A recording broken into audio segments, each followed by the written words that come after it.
003 and H-SH-036. I assume you have a different name. Yeah. I just want to make it easier for you to refer to the parcels, assuming the name's appropriate. So we can refer to the north and the south parcels since that's how they lie on the map. Okay.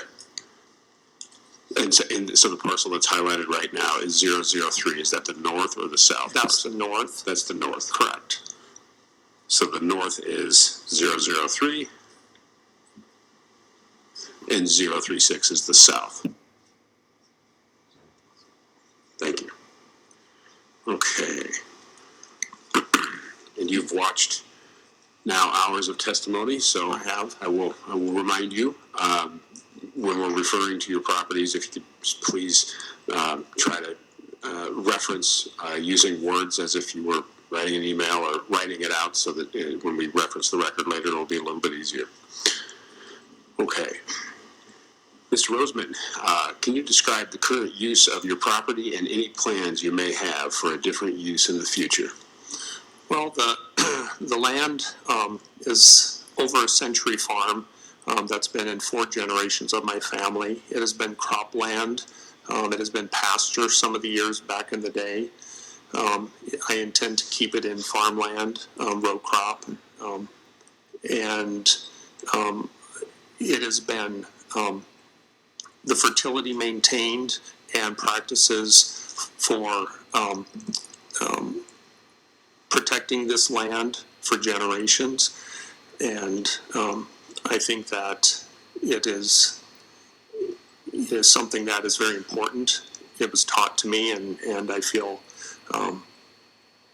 to keep the integrity of the soil, the farmland, to keep it in the best shape we can so we can pass it on. There are trees a little bit. There's in the south part there are there's kind of a natural drainage ditch that kind of runs down this direction. There's a grouping of trees here, more trees up in through here. Nothing formal, just planted by nature, but it's I consider a wildlife haven. There's approximately 3 acres or so of pollinator program in this area, seeded down to wildflowers. And that's on the west kind of corner of the south property. Correct. Kind of on the west side of this ditch that runs through here, this waterway, and kind of you see the snow line here. I think this was taken obviously in late winter, and you can see the kind of the line of that. Okay, I appreciate. Sorry, are you done?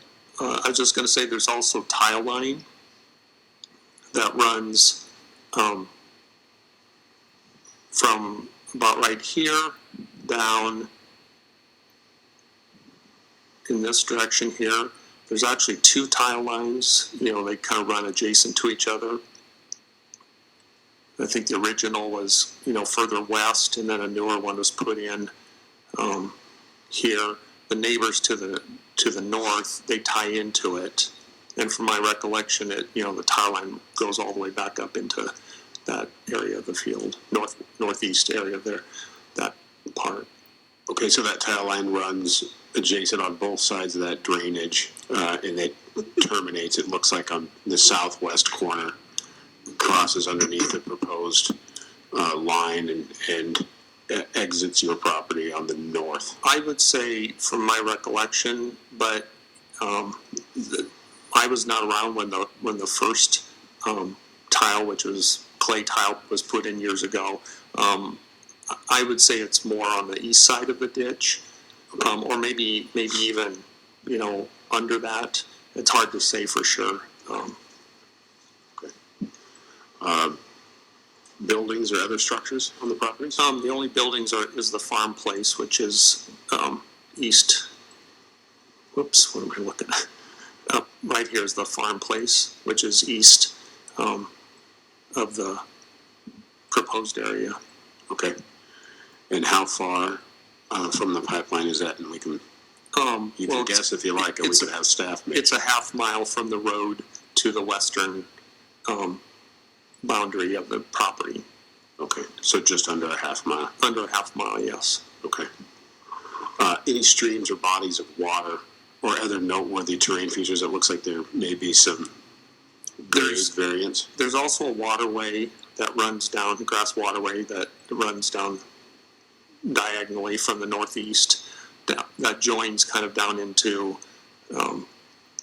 it kind of flattens out then. The ditch is more, where you see the highlighted white from here on down.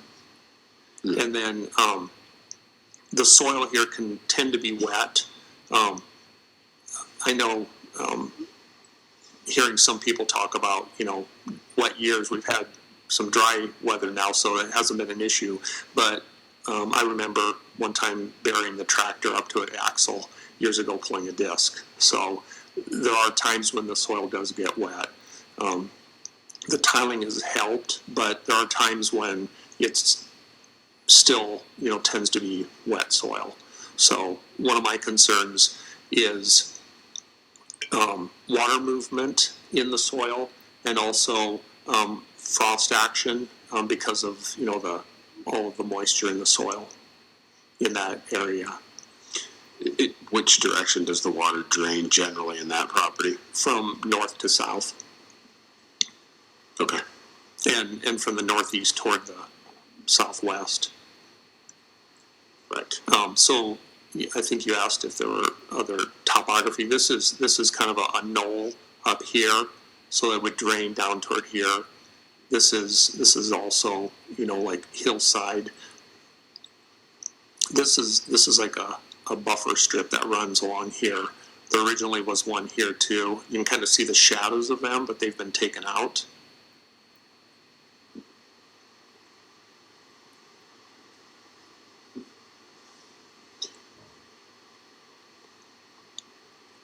And is there any timber, forest, CRP, grassland, wetland? The pollinator program, I believe that's a CRP, this area right here.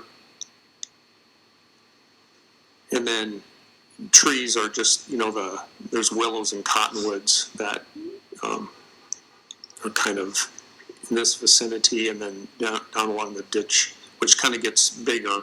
There's also a small little pond. It's kind of hard to see. It's probably about right in this area that when they were kind of straightening the ditch, I had them take a backhoe and just kind of create a small little area of water for wildlife. Okay. And that's again on the southwest corner of the south property? Correct. Okay. Are there any easements held by third parties on the property?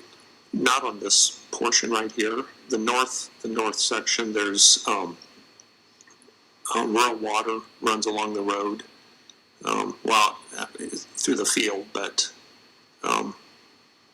it'd be like, just right inside what was the fence line. There's no fence there anymore. And I know at one time there was a telephone line that went through there. They've since put fiber optic, and I'm not sure at this point whether there's still fiber optic goes on that route or not. But back in the day, there was a telephone line there. Okay, and those are all along the north boundary? North boundary. Okay, and on this north parcel, it looks like there's maybe a couple terraces or features? Yes, there's a terrace that runs a little east of the midway point on the north fence line, kind of southwesterly direction. There's a little break and then continues on to the southwest corner. And on this, on the north property, tiling or third-party easements here? Just the utility that I mentioned, that I'm aware of. Okay, any other feature or condition that might not readily be apparent and that might affect or be affected by the proposed project? The south section, this ditch waterway, it's becoming a slight ditch more than just a grass waterway, tends to sometimes carry water with it. I have a farm manager who kind of advises me and helps me with the tenants. He has advised, running a tile line diagonally in that area to help drain that a little better and kind of close the ditch, grade it a little more. He has proposed that. So that is one area of potential tile installation. Any concept or idea of how deep that tile would need to be and what the gradient change could potentially be? I don't. Okay. Any specific concerns, or describe any specific concerns you may have and any recommendation you may have for the board action to address your concerns? I'm going to read this because it'll come across clearer. So, having a pipeline installed across my farmland would permanently destroy the natural balance of the productivity of the soil. No matter how carefully the topsoil is removed and replaced, the soil can never be returned to the original state. It will affect the value of my farmland as well. In the area where there are tiles removed and replaced, the soil can never be returned to the original state. It will affect the value of my farmland as well. In the area where there are tile lines and the soil is wet, water movement and frost action can have adverse effects on the pipeline. I am also deeply concerned about the impact of using large and heavy equipment and how it will compact the soil. I asked Summit at a meeting in Denison how they would gain access to the pipeline if they needed to check on it or do maintenance, and I'm concerned that they would drive through my farm place or over my other farmland to gain access. And I was not given a clear answer to my question on that.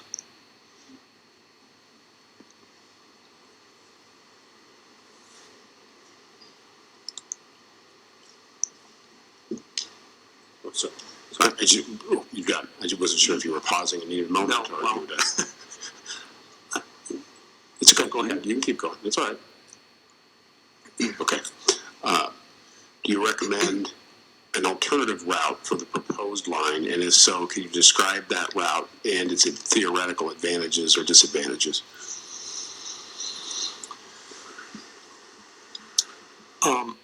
Well, I cannot really recommend a alternate route. I can reiterate what some other people have said regarding they don't want to push it onto their neighbors, because I think our whole community, this concerns the whole community. And when I say community, it's not just my local Lincoln Township. It's not just Shelby County. I think it's everyone affected in the state of Iowa. I think, the whole concept and idea of tearing up precious, fertile farmland in Iowa to bury a pipeline to carry a hazardous product hundreds of miles to bury it underground is an idea that has no merit. And I also think that this is an idea that, is based on benefiting a small group of people for monetary gain, taking advantage of those who have land that they want to tear up. And I apologize if I missed it. Corn, soybean rotation? Corn and soybean rotation. Okay. Yeah. In recent years. Through the past, it's been hay, it's been pasture, but for the past probably 20, 25 years, it's been corn, soybean rotation. Okay. Do the parties have questions? Mr. Taylor?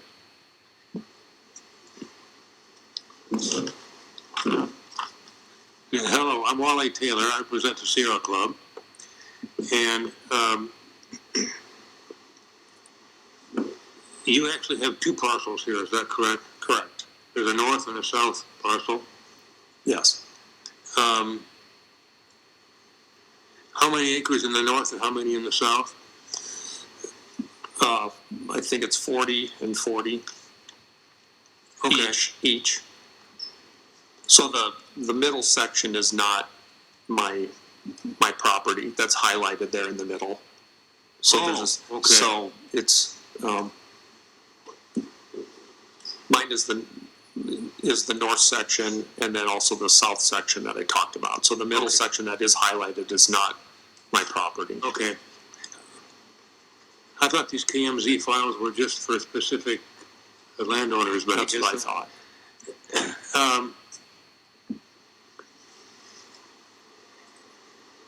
Are your two parcels in row crops at all? Correct. Yes. Corn and soybean rotation. Okay.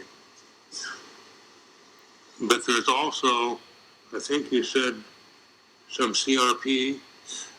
Yes, in the south section, there's approximately 3 acres in this northwest little triangle here in pollinator program. Okay. So it's the pollinator program that makes it eligible for CRP? Yes. And it looks like the pipeline would go straight through the middle of that, is that correct? That's what it shows, yes. And how would that impact, first of all, the pollinator aspect of that? Well, I think that it probably would affect the eligibility or what I've signed up for as far as, maintaining it and the money that I've received, to maintain that and the benefits probably negate that contract. Have you checked on that to see if that's correct or what the impact would be? I have not. But it's your understanding that that would somehow impact the eligibility for CRP? As I recall, when I signed up for it, that, there were certain regulations and rules that you had to do to maintain that, to keep the payment coming. And I think you said there were some tile lines and you were maybe thinking of installing some new tile? Correct. The south section,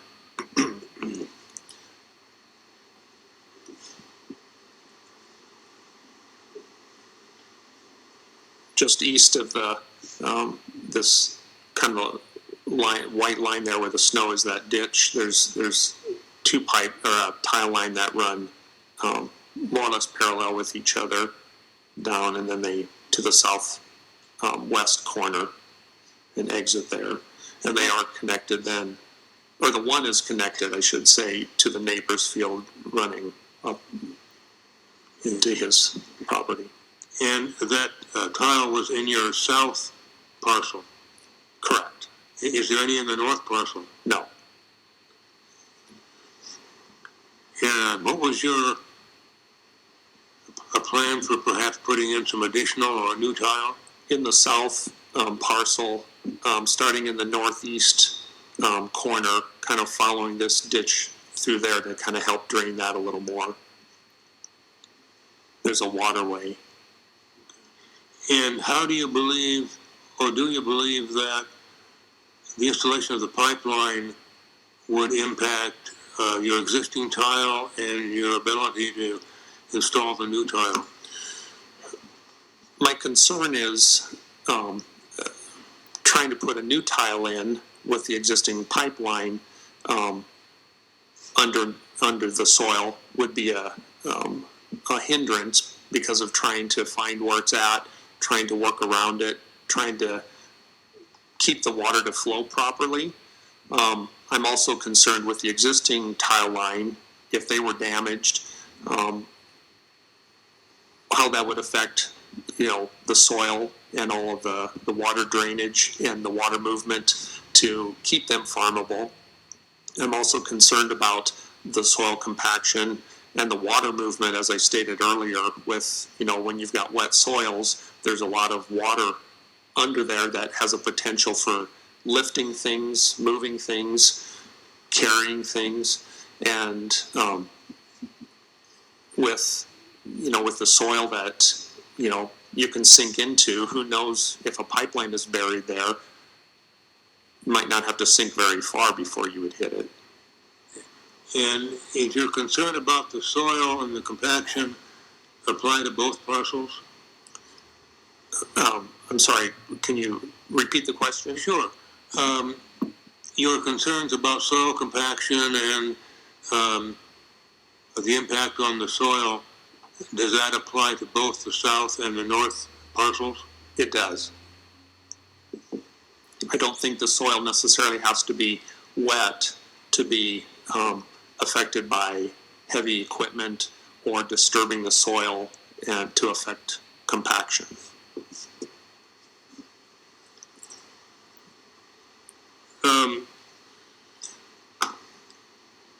You had said at one point in something you had written that your land lies low, and there's a concern that if there were a leak or a rupture,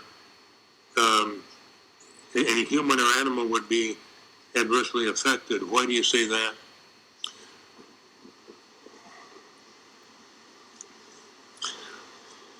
Because from my understanding of the properties of the CO2 were it to leak, it is heavy and lies low. So any low-lying areas, the substance would concentrate. And so any animals, plants, humans that would be in that vicinity could be adversely affected. When you say the land lies low, are you talking about all of the land or just some portions of it? Just some portions of it. And would that be the areas along the waterways? Correct. Are there any buildings or structures near your properties? The farm place where I live is on the eastern side of the southern portion, which would be less than a half a mile from the potential hazardous pipeline. Can you point to where your residence is? Right here. Here's the house.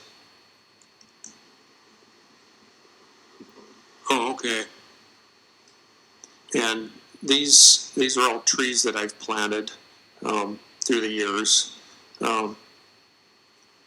My dad knew my love of trees. Being in western Iowa, we don't have a lot of trees. It's mainly farmland, so that was something that he encouraged me to do.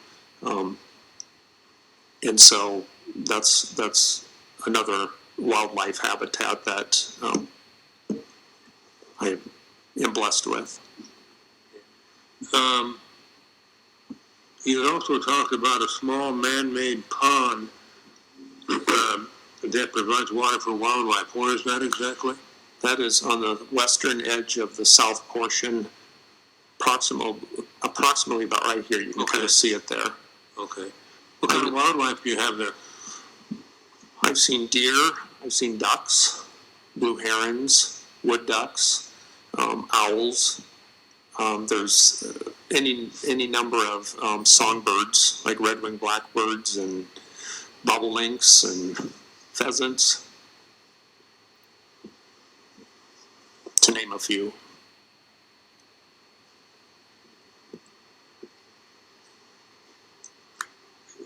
With respect to the compaction and other impacts that you've mentioned to the farmland, do you believe that that would reduce your crop yield? Absolutely, I do. Why do you think that? the soil needs a certain structure and health to sustain a crop or any kind of life. And when that's been compromised by compaction or tearing it up as far as, changing the structure of that soil, it's going to have, potentially adverse effects on the fertility, the ability for plants to grow well.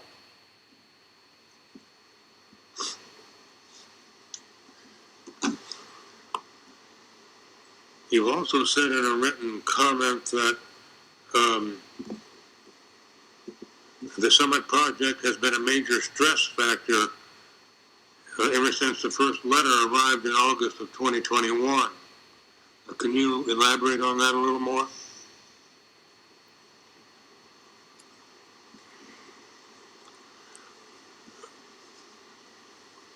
I can still remember the day I got the initial letters in the mail, big envelopes from Summit, saying that they were proposing a pipeline to bury CO2 and carry it across our farmland. And I remember feeling a pit in my stomach that day because it kind of hit me out of the blue. Never have heard anything like that before. Didn't know what that really meant. And I don't think that pit has left my stomach since almost 2 years ago. The last 2 days have been unbelievably stressful. Listening to all the testimony, both yesterday and today, knowing I had to come here and speak, but I felt it was my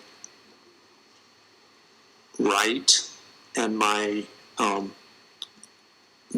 and also the right thing to do, not only for myself, but for my parents, my grandparents, my great-grandparents, my neighbors, those who are all affected, both landowners and those in our community. I think the way that this whole project has been presented and pushed upon us, and just the very fact that we had to drive 3 hours to get here to a meeting, get a hotel room, spend 2 days listening, and I might add admirably to those who have testified, because I admire their ability to get up and talk about their lives and their property, which for anyone who has been raised on a farm or even an acreage or has had the experience, it's hard to put into words what that means and that experience and how deep that love and appreciation for what the land means to us.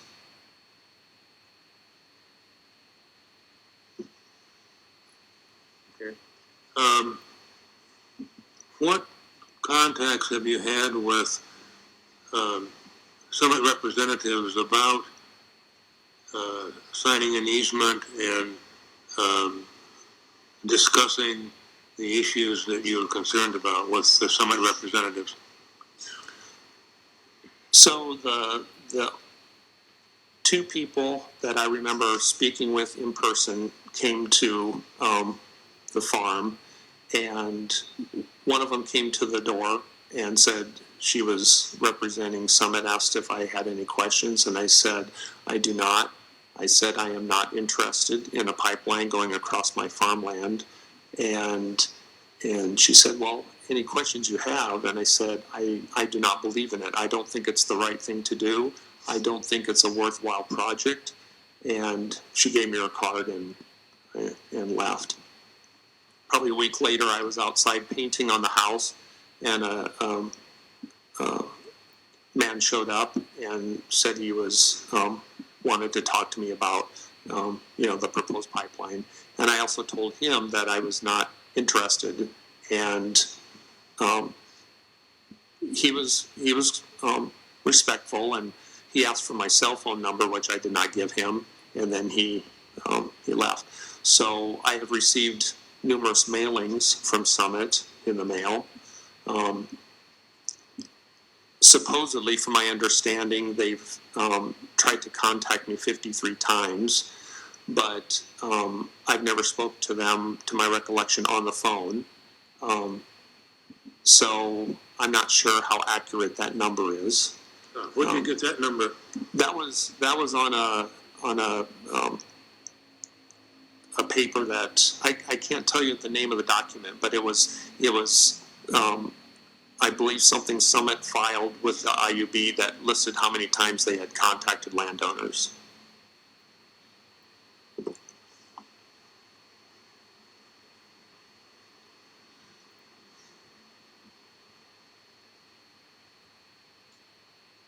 So did you ever discuss actual easement terms or anything like that with a Summit representative? I did not. You made it clear to them from the outset you were not interested? Correct. And I think you pretty much explained it, but is there anything else that you can say as to why you didn't sign an easement?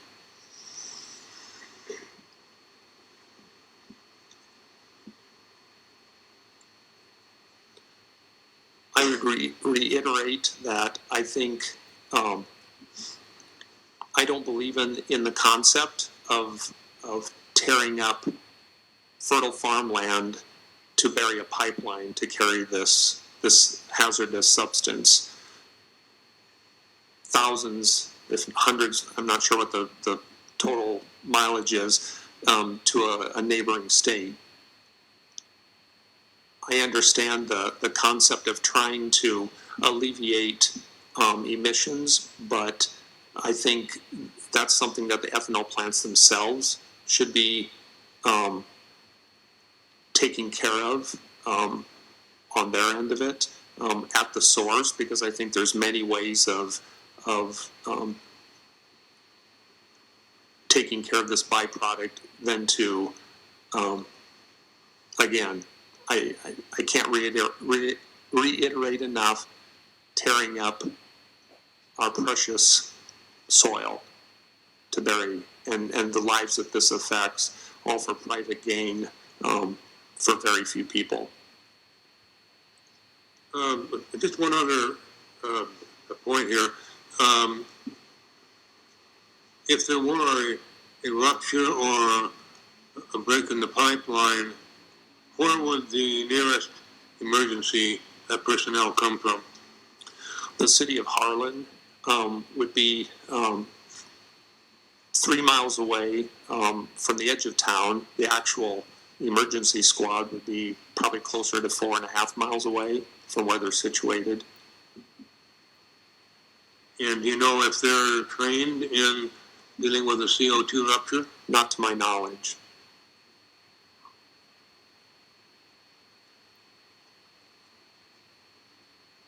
Thank you. That's all the questions I have.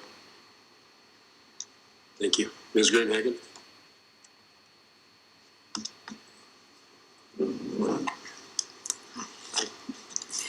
My name is Chris Grunhagen, and I'm representing the Iowa Farm Bureau in this proceedings.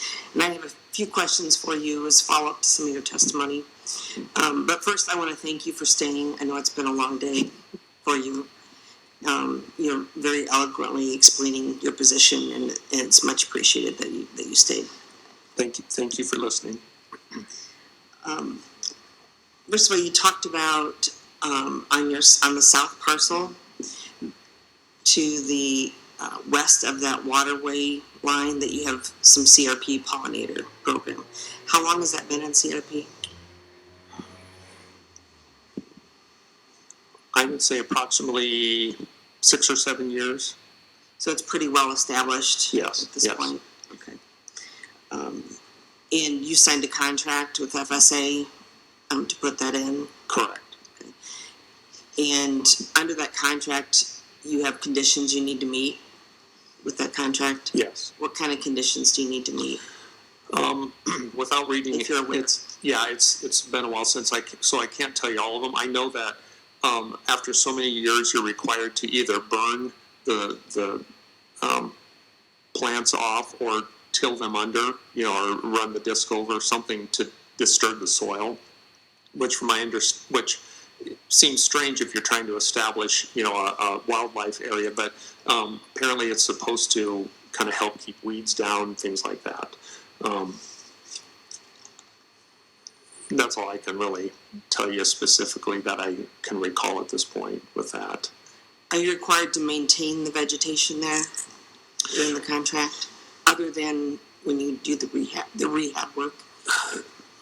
I think it's, because of the nature of what is planted, it's kind of left in a natural state as far as, keeping it, just letting it grow so that it can bloom and provide food for pollinators.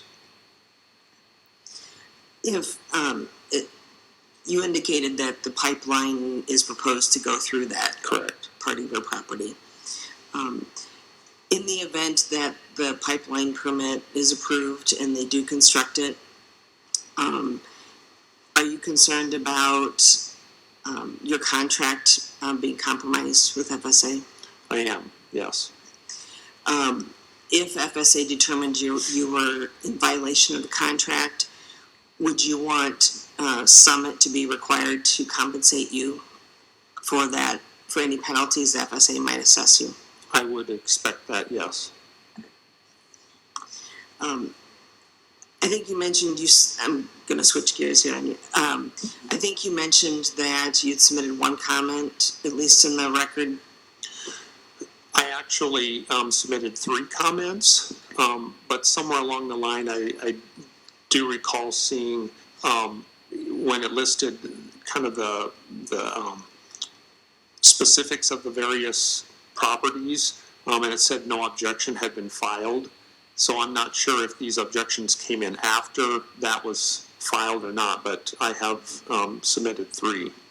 Would they have been under your name or under Circle 4 Farms? I think they were under my name because I remember trying to file under Circle R Farm, and because of the way the program was, it did not recognize Circle as a first name. You mentioned when Chair Helen was questioning you, I think you had mentioned that you have a farm manager. Correct. That helps you. Yes. And you also said that he helps with your farm tenants. Yes. Do you have farm tenants on these 2 properties? I do. Yes. Okay. One farms the north parcel and one farms the south. Are they aware of this pipeline? They are. Okay. The Exhibit H's don't name your farm tenants. Would you mind identifying who they were?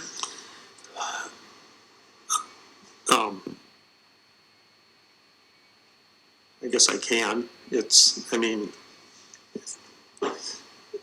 up to you. I mean, they're required, if the farm tenant is known, they're required to receive notice of the proceeding and things like that. So there's some protections built in for them as well.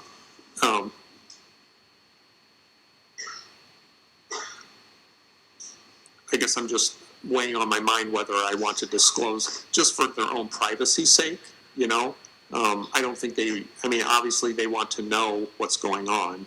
So, I'm just kind of leery of, I don't even like That's the fact that of giving my home address to live stream. I understand. That's fine. We'll move on. Thank you. No problem. And then you mentioned the north parcel has a terrace in the middle. Yes. About, and I may use the wrong terminology, I apologize, but normally a terrace it's a constructed structure within the field. And it has a part of it usually that's flat and then the part that drops. Is that correct? Correct. Okay. Am I using you may have the proper terminology. I'm thinking it's bench type, or it might be a type. It's been there a long time. I'm blanking on the name, but yeah, the top, which is up on the flatter part, and then it drops down the side of the hill. Is that from the proposed route? Is that terrace going to be disturbed on the south end of the property? Let's see. depending on how far they're coming in from the fence line, it looks like potentially it would hit part of that terrace, yes, on the southwest corner of the north parcel. And would you expect or want Summit to replace that in the same structure that it was previous? Absolutely, yes. That's if the pipeline was constructed. Correct.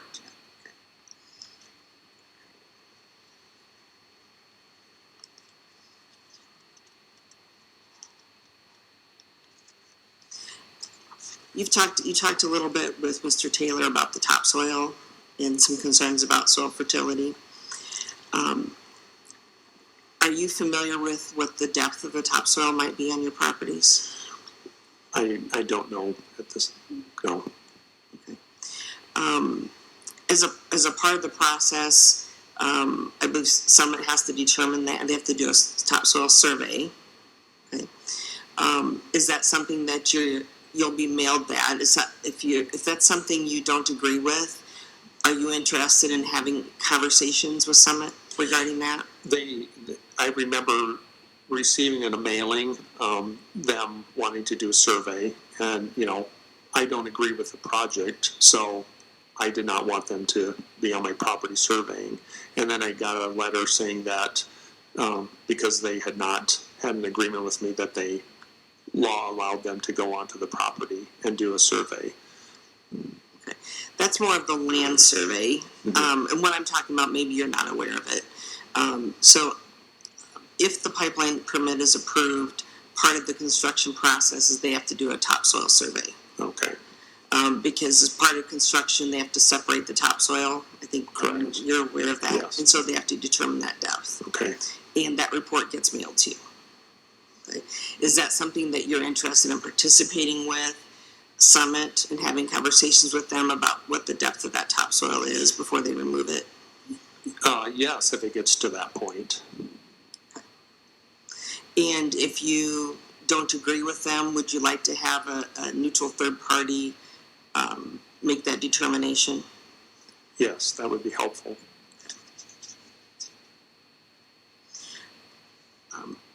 Other than the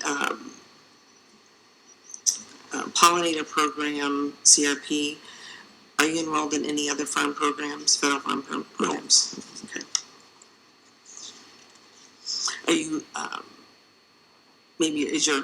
your tenants enrolled in farm programs like crop insurance? To my knowledge, yes. Yeah, they have crop insurance. Okay, so yes. they would be enrolled in that? Correct. Okay. And so the terrace that is on your northern property, is that required as a part of conservation compliance to be eligible for federal farm programs?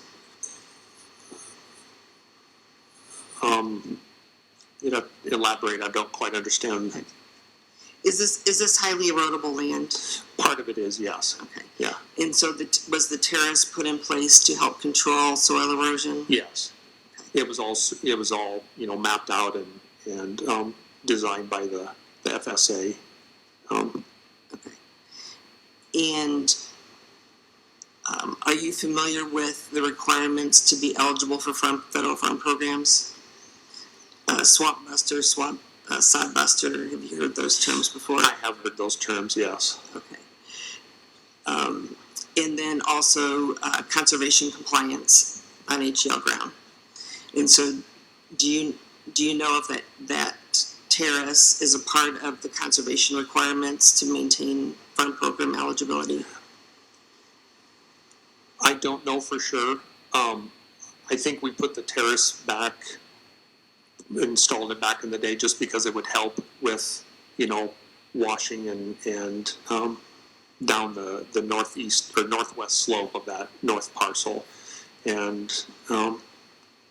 being in row crop, we don't have any COP land or anything on that land. Not sure if that's what you're asking. It's okay. Okay. We'll move on. On the southern parcel, you have some waterways. Correct. Okay. Is that also HEL ground? Part of the Highly erodible ground. correct. let's see.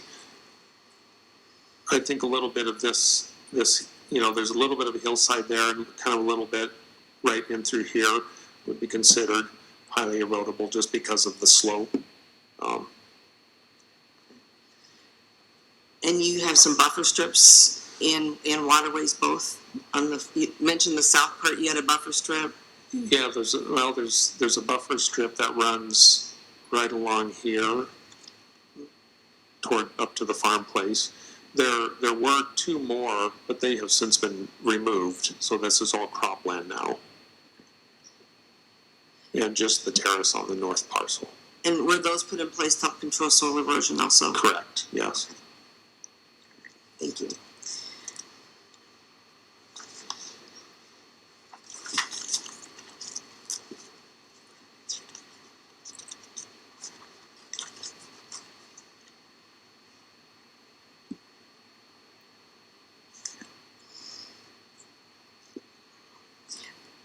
You've also, you said you've reviewed the Exhibit H's that have been filed for these two properties? Yes. Okay. As a part of that, did you see the easement language that's being proposed Yes. as a part of that? Yes. And do you have any thoughts about that easement language? Do you have any concerns with it?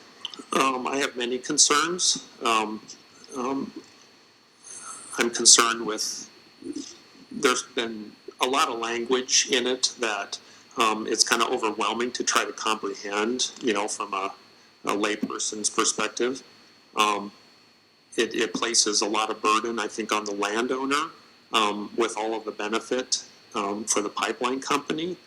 The fact that they can move the pipeline, from where they originally have stated it would go through.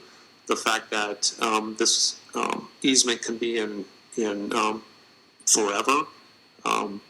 The questioning whether how long is the longevity of even the use of the pipeline, let alone the pipes themselves. The potential damage to the farmland, and if there is any problems, how are they going to fix those problems? How are they going to reach them? My fear is, as I stated before, how do they get to that easement area? Are they going to drive across my farmland? Are they going to have big equipment, coming through my farm place? Are they going to be compacting soil in other areas of the fields to reach that? So would you like that easement, would you like that easement to address how Summit can access that pipeline easement? That would be, I think, a or minimum. where they can access it, maybe it's a Yeah, that would be a minimum, I think, expectation that they would clarify, in the event that they need to get to this area when it's surrounded by farm fields and cropland. The concern you mentioned about being able to move the pipeline, would it help address your concern if the easement specifically listed as described in, like, say, Exhibit A, and then it had the actual description of where it's at, rather than not the easement language not stating it? It would be more helpful to, I think, state a precise placement of the pipeline. Because my fear is if all of a sudden in the lease language it says they can move it, well, who's to say they can't move it to within 50 feet west of the farm place, or a neighbor's farm place, or right in smack dab in the middle, through the farm. So what I'm hearing you say is you would like the easement to specify exactly where that easement's going to be on the property, In the event that... in the event it's approved. Yes. And if they wanted to move the pipeline, would you want them to get a new easement? Yes.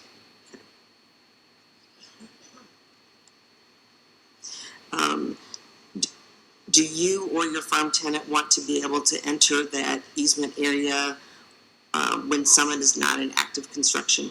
Yes.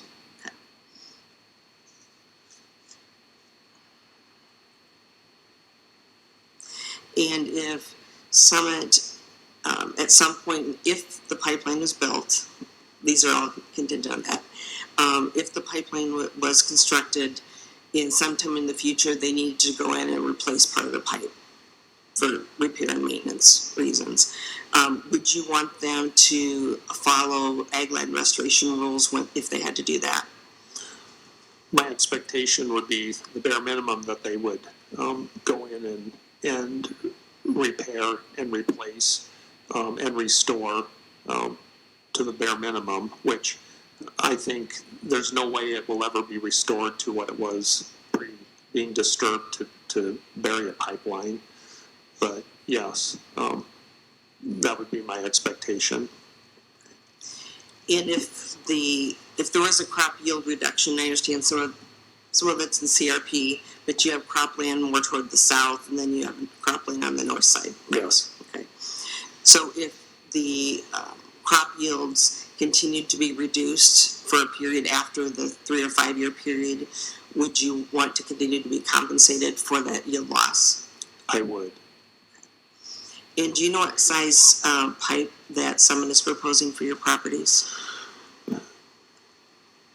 I remember seeing an 8-inch pipe mentioned, but I can't tell you precisely whether it was specifically 8-inch or like a range from 8 on up.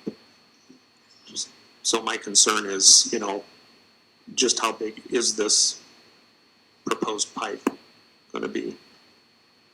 Would you want to limit Summit's ability to go in later and put in a larger pipe? Yes, I would limit that ability. And then last question, I think. If Summit needed to change the grade of the land in order for a proper pipe placement, would you want them to consult with you before they change the grade? Yes, I would. Thank you. Thank you. Thank you. Ms. Ryan? Thank you. Good evening, and I will try to keep this brief. I know you've had a long day. When you were talking with Ms. Gunhagen, you indicated that you have 2 tenants. How long have those tenants been farming the land?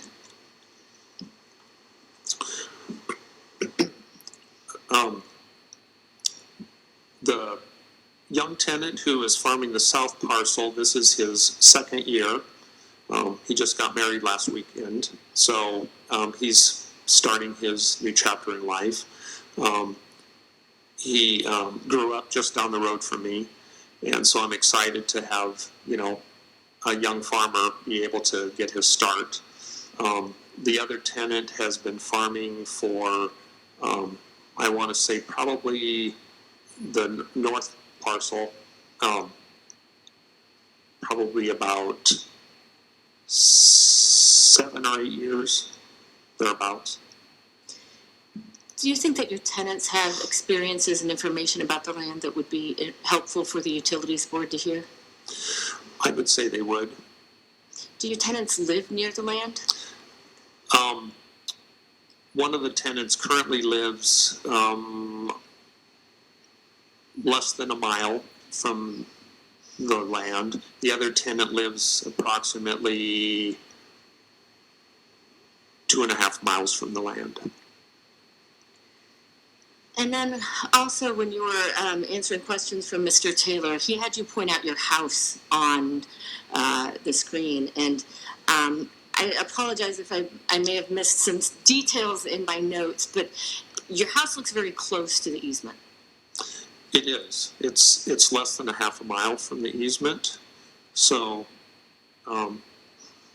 this is Hazel Road, and so here's where the farm place sits. And so this is 1/2 mile to this fence line here. So as you can see, it's, even from the west edge of, where the tree line is, it's way less than 1/2 mile. And could you remind me what the elevation change is, if there is any, between the easement and your house? I don't know specifics. The house sits up here on a flat, and then the ground, there's kind of a ridge here, and the ground soil tapers. This is lower down in through here to the west edge. Who all lives in your house with you?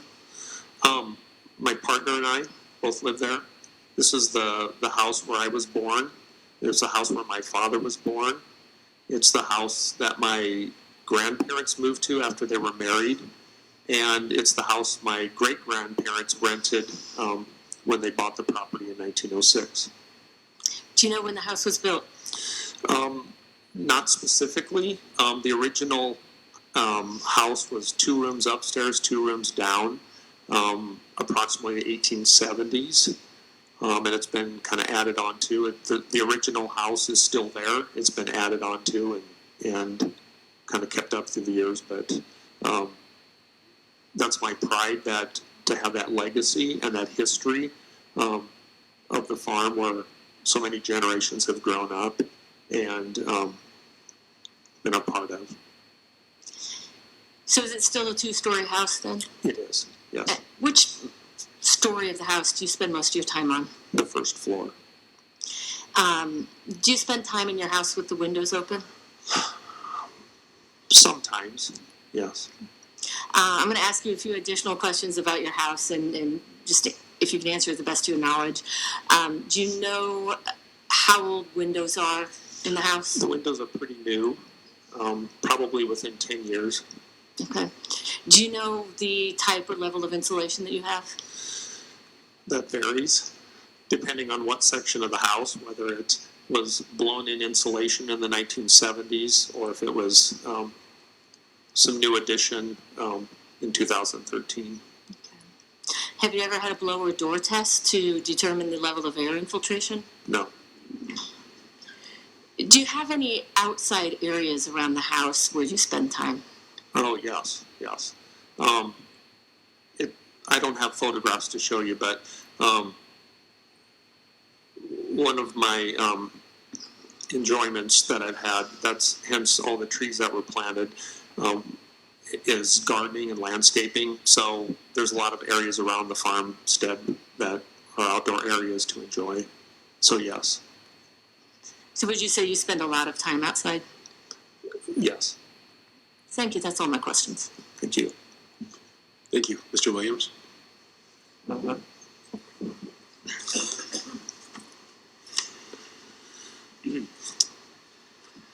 So are you familiar with the connection points and where they are in relation to your property for ethanol plants?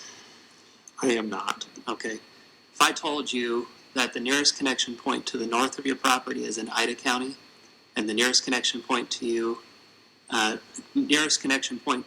the south is in Fremont County, would that be news to you? It would, yes. Essentially what I'm telling you is that there are hundreds of miles of pipeline that's being proposed between these 2 connection points, where hundreds of landowners and hundreds, if not more, parcels are being asked to offer up portions of their land to serve a pipeline with a singular connection point in Southwest Iowa. Objection.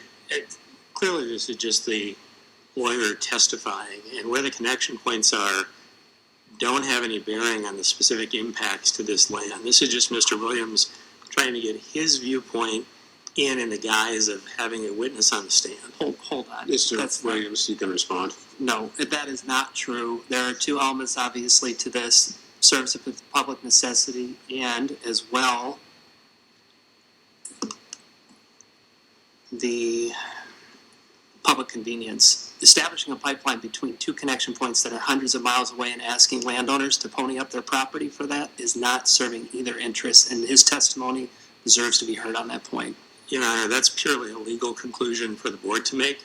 This witness is not in a position to offer anything other than pure opinion on whether or not the public convenience and necessity is met. That's an evidentiary test that the board will have an opportunity. But again, we've talked many times today, the purpose of this is to talk about impacts on a specific landowner's specific land, not Mr. Williams' general theory of the case. He's naturally encompassed. Mr. Williams, I'll recognize you when I'm ready. Is that all right? Yes. All right. Now you may go. Thank you. the pipeline necessarily encompasses him along this route, so he deserves to be heard about it because he is, in fact, impacted. Okay, that objection is sustained. Please, for the last time, limit your questions to the scope of the landowner's property for everyone. Go ahead. Thank you. Your land is covered by one singular tract of pipeline. You understand that? Yes. Do you believe that there is a benefit to your property by being encompassed in a single route with an end connection in Fremont County? None whatsoever. Do you believe that your involvement, your property's involvement in this singular pipeline connection route serves any public benefit except for the end connection point in Fremont County and the end connection point in Ida County? Besides those 2 points, none whatsoever. You understand that you're being asked as part of this singular connection route to accept the risks of pipeline rupture, Yes. to accept the risks of compaction as you've discussed, Yes. to accept the risk that your land will never be made whole where the pipeline is placed on your property, Yes. to accept very inappropriate, well, I'll rephrase that, to accept sums of money that would not make you whole as a landowner, Yes. to accept reduced production on your property for crops, Yes. all in the name of a singular land connection in Fremont County and another in Ida County. Yes. Do you feel that you are similarly situated to adjacent landowners along this same route and the sacrifices that you are being called upon to make? Yes.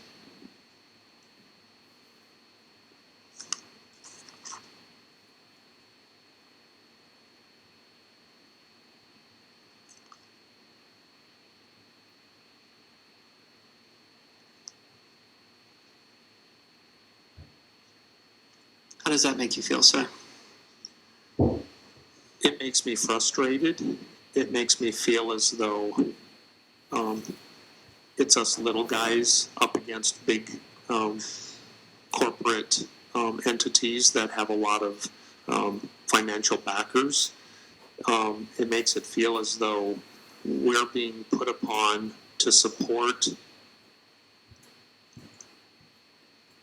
a project that benefits few, that has been misleading, that does not tell the truthful picture of what this project will actually entail. And I think it does not give enough attention to the landowners and what sacrifices they are being called upon to make. No further questions. Thank you. Thank you. Are there any questions from the board? Okay. Seeing none. Thank you. You're excused. Thank you. Appreciate it. Thank you for listening.